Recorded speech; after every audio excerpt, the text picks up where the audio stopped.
I broke 3 of the biggest dreadlock myths. Relatively easy, even though I can't really say that I did anything intentionally to break these myths, but I just sat here and said, wow, these things actually aren't really true. Having locks for over 10 years really starts to make you put your journey into perspective. And I would say that mine has definitely not been a very rough run. Very first dreadlock myth, which is that people with locks don't wash their hair. I wash my hair on a regular basis, and what that means is it can be, I'd say I wash my hair twice a month.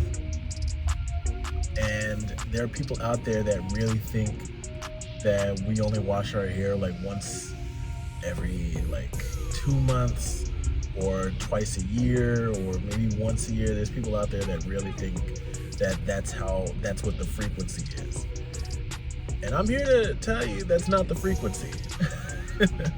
Twice a month works wonders for me. And I know it's different for everybody, especially with how do you want your hair to look, because your hair will get frizzy when washing it. The more often you wash it, the more frizzy it will look. It will definitely mat together and dry up at the root. But if your hair is loose and your locks are loose, especially if you're just not getting started, just expect some frizz. But the benefit is that your hair just smells amazing.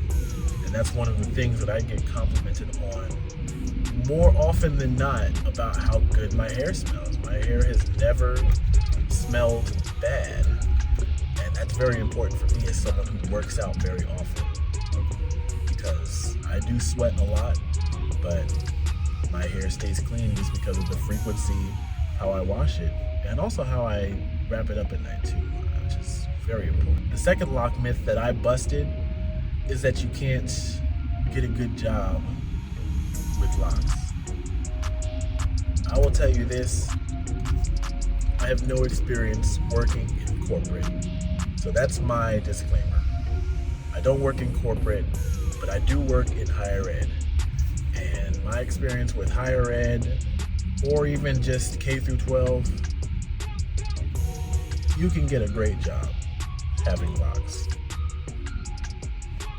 These days, that's becoming a little bit less of a stigma, or maybe I can be ignorant, who knows?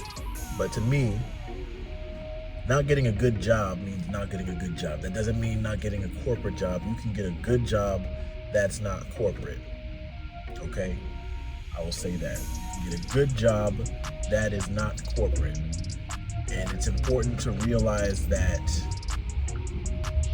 your actions are what are going to stand out the most. The way that you carry yourself and represent is going to be the main impression that people have. It's not going to always be because of your hair. Even though I'm spewing out these stereotypes right now, those aren't always the thing. Sometimes we just act a certain way and people have this preconceived notion of us. That's what we want to dispel. And that was my goal from the beginning of when I started my lock journey. I said I wanted to dispel the theories on these stereotypes. And that's because I knew that a lot of them already weren't a part of me. And I've gone on for these years to show that they truly aren't. And that brings me to the last stereotype. And that last stereotype is that all dreadheads, all people with locks, smoke. And I can tell you guys, you can fact check it anywhere. I've never smoked anything before in my life. I've never had any interest, no curiosity, no urge, no anything to ever smoke before. And that's just my personal preference. I don't feel like there's anything that I'm missing out on. And so because of that, that has kept me free from falling into that stereotype. And I'm proud to say that I haven't, because, you know, like me at 30, I do know that for me, I want to just be able to say that when I'm 50, that is something that I've never tried. And for anybody who says, oh, well, you've never lived or had these experiences or anything like that,